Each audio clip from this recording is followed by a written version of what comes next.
تمام حضرات عشق محبت کے ساتھ درود و سلام کا نذرانہ پیش کروں. الصلاۃ والسلام علیک یا رسول اللہ وعلی آلک وصحبہ یا حبیب اللہ. الصلاۃ والسلام علیک یا نبی اللہ وعلی آلک وصحبہ یا نور اللہ. الصلاۃ والسلام علیک یا خاتم النبیین وعلی آلک وصحبہ یا رحمۃ للعالمین. محترم اسلام بھائیو،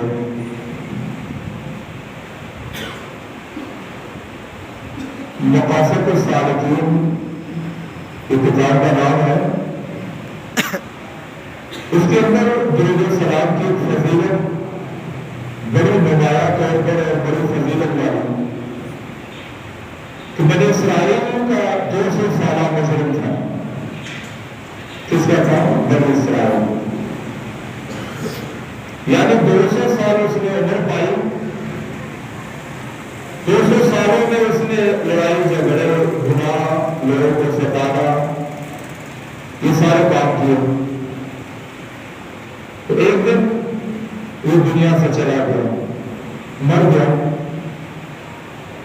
لوگوں نے غصے میں اس کو اٹھایا،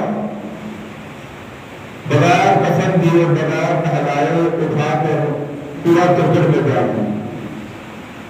کوڑا کرکٹ یہاں پر لگا ڈال دیا. جب وہاں پہ اس کو ڈال دیا، وہ زمانہ حضرت موسیٰ علیہ السلام کا تھا. اللہ تبارک و تعالیٰ نے وحی فرمائی، اے میرے پیارے موسیٰ علیہ السلام، فلاں جگہ پر فلاں کرکٹ کی بھیڑ میں ایک میرا بندہ پڑا ہوا ہے، اس کو اٹھاؤ، اس کو غسل دو، اس کو کفن دے کر اس کے جنازے کا اعلان کرو، جنازہ پڑھاؤ اور اس کو دفناؤ. موسیٰ علیہ السلام نے حکم کی تعمیل کی. جب وہاں پر پہنچے تو دیکھا کہ وہ بندہ تو بڑا گناہگار اور عجیب و غریب قسم کا تھا. 200 سالہ زندگی میں اس نے گناہ کیوں. بہرحال اس کو نہلایا، کفن دیا، جنازہ پڑھا، اس کو دفنا دیا. جب کلام کرنے کے لیے اللہ کی بارگاہ میں موسیٰ علیہ السلام کو دور پر تشریف لے گئے، اللہ کی بارگاہ میں عرض کی، یا اللہ عز و جل، لوگوں کی نگاہ میں اور ہماری نگاہ میں یہ بڑا گناہگار تھا، ساری زندگی اس نے گناہ کیے، لوگوں کو ستایا یا جو بھی اس کا پیشہ تھا، جو بھی معاملات تھے اس کے، لیکن یہ شرف یہ فضیلت اس بندے کو کیسے ملی کہ تو نے مجھے حکم دیا کہ جا کر اس کو نہلاؤ، غسل دو، کفن پہنا کر جنازہ پڑھاؤ، پھر اس کو دفنا دو. تو اللہ تبارک و تعالیٰ نے ارشاد فرمایا، پیارے موسیٰ، تم لوگ اس کے گناہ کو دیکھ رہے ہو، لیکن اس کے اندر ایک محبت ہے، میں اس کو دیکھ رہا ہوں. یا اللہ کون سی محبت ہے؟ اللہ عز و جل نے ارشاد فرمایا کہ ایک مرتبہ یہ تو ہے جو تمہاری ذات پر میں نے نازل کی ہے، کتاب پڑھ رہا تھا. کتاب پڑھنے کے دوران اس نے آخری نبی حضرت محمد مصطفیٰ صلی اللہ تعالیٰ علیہ وسلم کا نام مبارک دیکھا. فرد محبت میں اس کو چوما اور درود و سلام پڑھا. کیا کیا؟ اس کو چوما اور درود و سلام پڑھا. تو مجھے اس کی ادا اتنی پسند آ گئی کہ میں نے اس کے سارے گناہوں کو معاف کر دیا. تو محترم اسلام بھائیو، اگر بنی اسرائیل کا ایک گناہگار ہمارے پیارے آقا آخری نبی خاتم النبیین صلی اللہ تعالیٰ علیہ وسلم سے محبت کا اظہار کرے، نام مبارک کو چومے، درود و سلام پڑھے، اتنی فضیلت پائے، اور جو امتی ہو، کلمہ بھی پڑھتا ہو، اپنے نبی سے محبت بھی کرتا ہو، پھر درود و سلام پڑھے، تو اس کی عظمت و شان کون بیان کر سکتا ہے؟ تو اسی لیے اپنے پیارے نبی علیہ السلام پر درود و سلام پڑھا کریں اور کہنے پہ کہیں یہ نہ ہو کہ آپ کہیں جی ہم یہ درود و سلام پڑھیں یا یہ نہ پڑھیں. جو محبت کا اظہار کرتے ہیں اس کو کوئی بھی چیز ایسی نظر نہیں آتی کہ یہ پڑھو تو یہ نہ پڑھو. اذان سے پہلے پڑھو, اذان سے بعد نہ پڑھو. تو محترم اسلامی بھائیوں, محبت والے جب بھی اذان پڑھتے ہیں یا اقامت پڑھتے ہیں تو وہ درود و سلام پڑھتے ہیں. ایک موقع پر ایک آدمی مسجد میں آیا, کہتا جی میں اذان پڑھ لوں. میں پڑھ لوں. میں نے کہا لیکن درود و سلام آپ کو پڑھنا پڑے گا. کہتا آپ نے پڑھ لیا نا, اب میری کیا ضرورت ہے. میں نے کہا بھئی آخر ہمیں بھی تو پتا چلے کہ عاشق رسول جو ہے وہ اذان پڑھ رہا ہے. ہم ارے گارے نتھو کہہ رہے کہ تھوڑی اذان پڑھنے دیں گے. میں نے پڑھی, یہ میرا ظرف تھا, میری محبت تھی. اب آپ آ رہے ہیں, آپ کو اذان کا شوق ہے تو آپ درود و سلام پڑھیں پھر اذان پڑھیں. کہتے جی نہیں. پھر کہتے میں اذان پڑھ لوں. میں اگر اسرار مگر اگر اذان پڑھنی ہے تو پہلے درود و سلام پڑھنا پڑے گا پھر اذان پڑھنی پڑے گی. نعوذ باللہ من ذالک. تو مجھے کیا کہتے پتا, پھر آپ کہتے جی اتنی شدت آپ کیوں فرماتے ہو. کہتے جی مجھے درود و سلام نہیں آتا. کیا کہتے ہیں, مجھے درود و سلام نہیں آتا. میں کہ کم وقت درود و سلام نہیں آتا اور آ کے اذان کے لیے یہاں ہمارے پاس آ گیا ہے, تجھے شرم نہیں آتی. جاؤ میں کہ جا کے اپنا کام کرو. جہاں پر پھونک مار کر اذان پڑھی جاتی ہے, جہاں کھڑکا کے اذانیں پڑھی جاتی ہے, وہاں جا کے اذان پڑھو. یہ عاشقان رسول کی مسجد ہے, یہاں پہ پہلے درود و سلام ہوتا ہے اور اس کے بعد اذان ہوتی ہے. تو بیچارہ غالباً پھر اس نے نماز بھی نہیں پڑھی. تو عاشقوں کا ایک پورا امتیاز ہے, جب بھی وہ اذان پڑھتے ہیں تو اس کے ساتھ درود و سلام پڑھتے ہیں.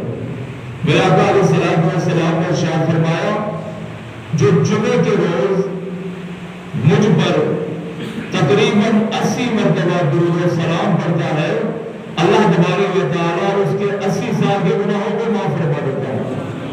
کتنے سال کا؟ 80 سال کے گناہوں کو معاف فرما دیتا ہے. درود و سلام کی اتنی فضیلت ہے, اور یہ کم وقت کہتا ہے کہ مجھے درود و سلام پڑھنا نہیں آتا. تجھے اذان پڑھنی آتی ہے. تیری شیطان والی توحید ہے, اس توحید کو نہیں مانتے. ہم اس توحید کو مانتے ہیں جو عاشقان رسول کی توحید ہو, اور وہ توحید و رسالت ساتھ ساتھ ہو. اور محترم اسلامی بھائیو, یہ ذہن میں رکھیے, آپ درود و سلام پڑھتے یہ رائے گا نہیں جائے گا, یہ رائے گا نہیں جائے گا. میرے آقا علیہ الصلوۃ والسلام نے ارشاد فرمایا, جو دن میں مجھ پر 50 مرتبہ درود و سلام پڑھنے والا ہوگا. کتنی مرتبہ؟ 50 مرتبہ درود و سلام پڑھنے والا ہوگا, قیامت کے دن میں اس امتی سے مصافحہ کروں گا. یہ نبی کی شان ہے کہ جس کی ذات پر تم دنیا میں رہ کے صرف 50 مرتبہ درود و سلام پڑھ لو, تمہیں کل محروم نہیں کریں گے بلکہ تم سے مصافحہ کریں گے. جب جس سے امتی سے, جس امتی سے میرے آقا مصافحہ کریں گے, آپ اندازہ لگائیں وہ جہنم میں جائے گا کبھی نہیں جائے گا. اس کی نسبت اپنے آقا کے ساتھ ہو گئی, یقیناً وہ جنتی ہے. تو اسی لیے میرے آقا علیہ الصلوۃ والسلام نے ارشاد فرمایا, جو مجھ پر ایک مرتبہ درود و سلام پڑھتا ہے, اللہ عز و جل اس پہ 10 رحمتیں نازل فرماتا ہے, 10 گناہوں کو مٹاتا ہے, 10 درجات بلند فرماتا ہے. جو 10 مرتبہ درود و سلام پڑھے گا, اللہ تبارک و تعالیٰ اس کے نامۂ اعمال میں 100 نیکیاں لکھتا ہے. جو بندہ 100 مرتبہ درود و سلام پڑھے, اللہ تبارک و تعالیٰ اس کے نامۂ اعمال میں 1000 نیکیاں لکھتا ہے. اور جو 1000 مرتبہ میرے آقا علیہ الصلوۃ والسلام پر درود و سلام پڑھے, حضور علیہ الصلوۃ والسلام فرماتے ہیں وہ مرے گا نہیں جب تک جنت میں اپنی جگہ نہ دیکھ لے. جنت میں اپنی جگہ نہ دیکھ لے. اور سب سے بڑی بات کہ اس کے دونوں ہاتھوں کے درمیان یہ لکھ دیا جاتا ہے, یہ بندہ نفاق اور دوزخ کی آگ سے بری ہے. نفاق کس کو کہتے ہیں؟ منافق.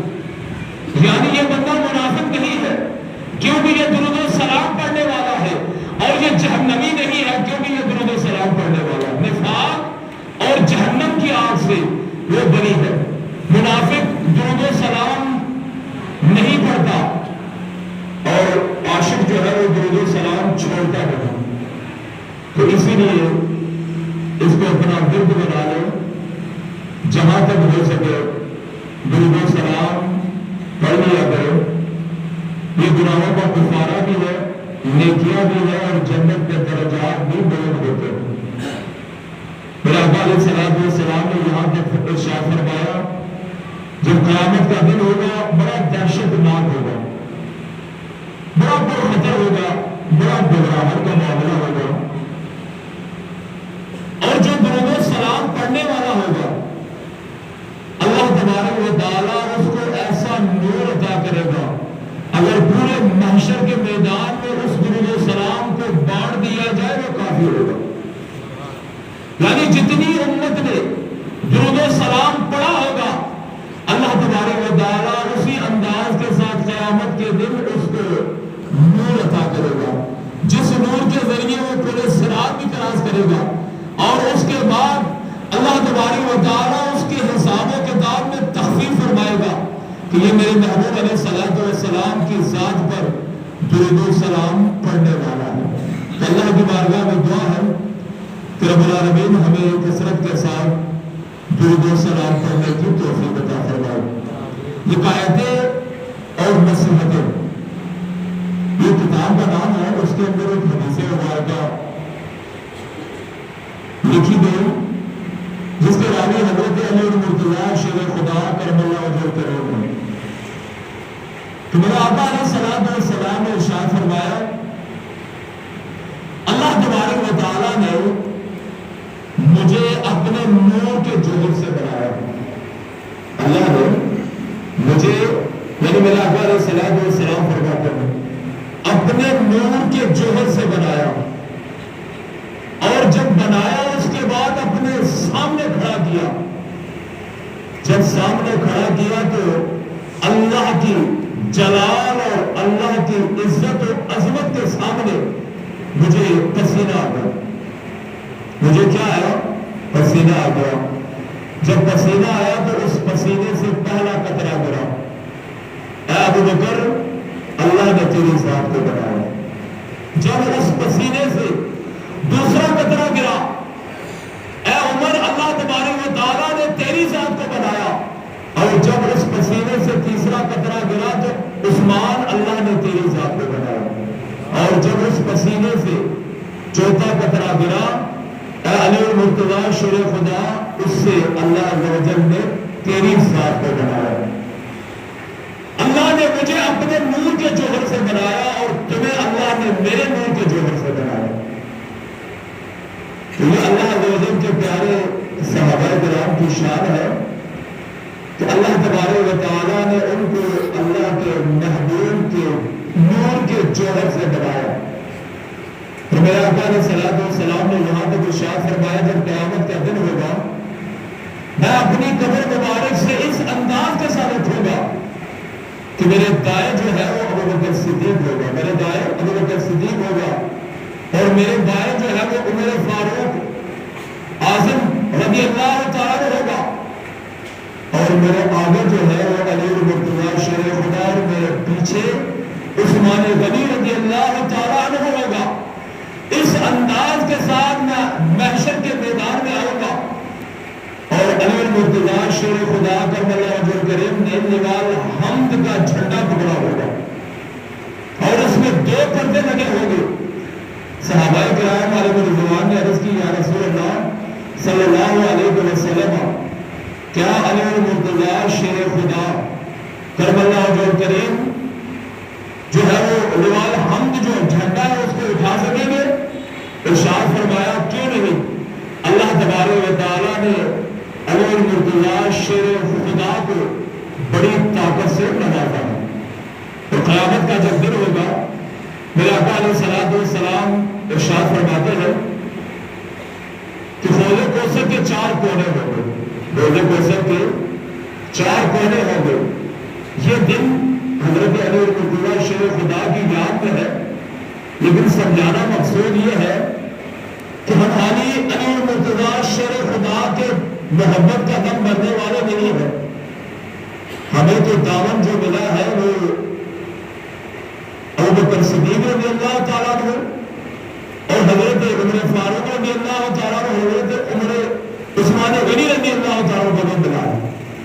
میرے آقا علیہ الصلوۃ والسلام نے ارشاد فرمایا ہوگے کوثر قیامت کے دن اس کے 4 کونے ہوں گے. امت پیاسی ہوگی اور وہاں سے جام بھر بھر کر چاروں کونوں میں خلفائے راشدین یعنی حضرت ابوبکر صدیق، حضرت عمر فاروق اور حضرت عثمان غنی اور حضرت علی المرتضیٰ شیر خدا ہوں گے اور امت کو جام بھر بھر کر پلائیں گے. اور میری بات یاد رکھنا، جو ابوبکر صدیق سے محبت نہیں کرے گا اس کو عمر فاروق جام نہیں پلائیں گے، اس کو پانی حوض کوثر سے نہیں ملے گا. اور جو عمر فاروق سے بغض رکھے اس کو حوض کوثر کا پانی عثمان غنی نہیں پلائیں گے، اس کو پانی نصیب نہیں ہوگا. اسی طرح وہ بدستور پیاسا رہے گا. اور جو حضرت عثمان غنی سے بغض رکھے قیامت کے دن بدستور وہ بدنصیب پیاسا ہی رہے گا، حوض کوثر سے پانی جام پینا اس کو نصیب نہیں ہوگا. اور جو علی المرتضیٰ شیر خدا سے بغض رکھے گا قیامت کے دن اس بدنصیب کو حوض کوثر سے پانی نہیں ملے گا. تو وہ چاروں کونوں پہ خلفائے راشدین جو ہے وہ تشریف فرما ہوگے. تو اسی لیے اگر کسی کے اندر ان چاروں یاروں کی اور تمام صحابہ کی محبت ہوگی تو اللہ تبارک و تعالیٰ پھر اس کے نصیب میں حوض کوثر سے پانی بھی ہوگا اور اس کے بعد عرش کے نیچے اس کو سایہ بھی ملے گا. بدیگر صورت اگر کسی کے دل میں ذرا برابر بھی صحابہ کرام علیہ رضوان کے بارے میں کوئی مطلب بغض اور کینہ جس نے رکھا، محشر کے میدان میں اس کا کیا حشر ہوگا وہ خود سمجھ سکتا ہے. میرے آقا علیہ الصلوۃ والسلام نے ارشاد فرمایا کہ اصحاب النجوم فبأیہم اقتدیت فاہتدیت، میرے صحابہ یہ ستاروں کے مانند ہے، جس کی بھی تم پیروی کرو گے اللہ تبارک و تعالیٰ تمہیں ہدایت عطا کرے گا. جس صحابی کی بھی تم اس کے نقش قدم پر چلو گے اللہ تبارک و تعالیٰ تمہیں ہدایت عطا کرے گا. اور اگر کسی کی بھی ذرا برابر تم نے گستاخی کی تو تم گمراہی کے راستے میں چل پڑو گے. تو اس لیے پیارے اسلامی بھائیوں، اگر کوئی چاہتا ہے کہ مجھے ہدایت ملے، میں ہدایت کے راستے پہ گامزن ہو جاؤں، تو اس کو چاہیے کہ صحابہ کرام علیہ رضوان کے ساتھ سچی اور پکی محبت کرو. حضرت علی المرتضیٰ شیر خدا کرم اللہ وجہ کریم، آپ کی ذات کسی تعلیم کے محتاج نہیں. آپ 21 رمضان مبارک کو اس دنیا فانی سے کوچ کر گئے. آپ نے شہادت جو ہے نوش فرمائی. جس سال یعنی 4 ہجری کو آپ نے شہادت نوش فرمانی تھی، اس دن آپ مسجد میں گئے. جب مسجد میں پہنچے نماز کی حالت میں عبدالرحمن بن ملجم یہ خارجی بدبخت انسان تھا. اس نے حضرت علی المرتضیٰ شیر خدا کرم اللہ وجہ کریم پر قاتلانہ حملہ کیا. یہ بھاگنے کی صورت میں پکڑا گیا اور جب حضرت علی المرتضیٰ شیر خدا کرم اللہ وجہ کریم نے شہادت نوش فرمائی، اس کے بعد اس کو بھی واصل جہنم کیا گیا. اور محترم اسلامی بھائی، حضرت علی المرتضیٰ شیر خدا کرم اللہ وجہ کریم کی وہ ذات ہے کہ آپ کی شہادت بھی مسجد میں ہوئی اور آپ کی پیدائش کعبۃ اللہ میں ہوئی. ایسا شان والا صحابی اور داماد رسول اور حضور علیہ السلام کے چچا داد آپ بھائی ہیں. اور میرے آقا علیہ السلام کی بیٹی حضرت فاطمہ رضی اللہ تعالیٰ کے ساتھ آپ کا نکاح ہوا. اور جب تک آپ کے نکاح میں حضرت فاطمہ رہی آپ نے دوسرا نکاح نہیں فرمایا. کہیں میرے آقا علیہ السلام اور حضرت فاطمہ ناراض نہ ہو جائے، کیونکہ سوچن جو ہوتی ہے اس کا جو معاملہ ہے وہ بڑا عجیب و غریب ہے. جن کے ہاں 2 بیویاں ہیں وہ ان بات کو سمجھ سکتے ہیں. جائے میرے آقا علیہ الصلوۃ والسلام کی ذات پر 9 بیویاں یا 11 بیویاں ہونے کے باوجود ہر ایک کو حکم بھی دیتے تھے اور ہر ایک کے ساتھ محبت بھی فرمایا کرتے تھے. میرے آقا علیہ الصلوۃ والسلام نے فرمایا جس کے ہاں 2 بیویاں ہوں وہ ان دونوں میں فرق کرتا ہو قیامت کے دن اللہ کی بارگاہ میں ایسے پیش کیا جائے گا کہ اس کا آدھا حصہ سوکھا ہوگا اور آدھا حصہ تازہ ہوگا. یہ عذاب اس پر مسلط کر دیا جائے گا. لہذا قرآن پاک نے کہا ہے کہ 2 بیویاں کرو، 3 کرو، 4 کرو، لیکن اگر انصاف نہیں کر سکتے تو پھر ایک بیوی تک ہی کام رکھنا. دوسری کرنے پر انصاف نہیں کر سکو گے تو ایک ہی کر لینا، ورنہ قیامت کا عذاب کس سے برداشت ہوگا کہ انسان کا آدھا حصہ سوکھ جائے اور آدھا جو ہے وہ تازہ رہے. کسی پر فالج کا اٹیک ہوا ہو تو اس سے ذرا پوچھو کہ تمہارا حال کیا ہے. کس طرح اپنے اعضاء کو وہ ہلا نہیں سکتا، ایک دم اس کے پورے اعضاء آدھے حصے پہ جہاں جہاں اٹیک ہوتا ہے فالج کا وہ بندہ اس کے ڈیمیج ہو جاتا ہے پورے اوور حصہ جسم کا. اور اگر یہ عذاب ان 2 بیوی والوں پر قیامت کے دن نازل ہوا کہ اس کا آدھا حصہ سوکھا رہا اور آدھا جو ہے وہ تازہ رہا تو یہ عذاب جو ہے وہ کیسے برداشت کر سکے گا.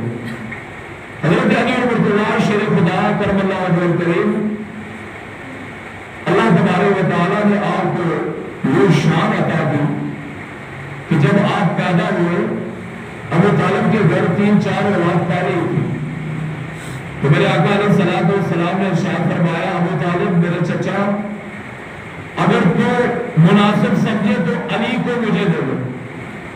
علی کی پرورش نبوت کے گھرانے میں ہوگی، تیرے پہلے ہی سے بچے زیادہ ہیں، اس کی ہم پرورش کریں گے. تو حضرت ابو طالب نے یہ درخواست قبول کی اور حضرت علی مرتضیٰ شیر خدا کرم اللہ وجہ الکریم کی تربیت اور آپ کی پرورش میرے آقا علیہ الصلوۃ والسلام کے گھر میں ہوئی. یہ وہ خوش نصیب صحابی ہے اہل بیت میں سے ہے کہ سب سے پہلے ایمان لانے والے 13 برس کی عمر تھی آپ کی کہ جب میرے آقا علیہ الصلوۃ والسلام نے اعلان نبوت فرمایا علی مرتضیٰ شیر خدا کرم اللہ وجہ الکریم اسی وقت ایمان لے کر آئے. سب سے چھوٹی عمر میں 13 برس کی عمر میں آپ میرے آقا علیہ الصلوۃ والسلام کی ذات پر ایمان لے کر آئے، دارا اسلام میں داخل ہوئے. اللہ تبارک و تعالیٰ کی بارگاہ میں دعا ہے کہ رب العالمین ہمیں صحابہ کرام اور اہل بیت اعتبار کی شان و عظمت کو سمجھنے کی توفیق عطا فرمائے اور ان کے نقش قدم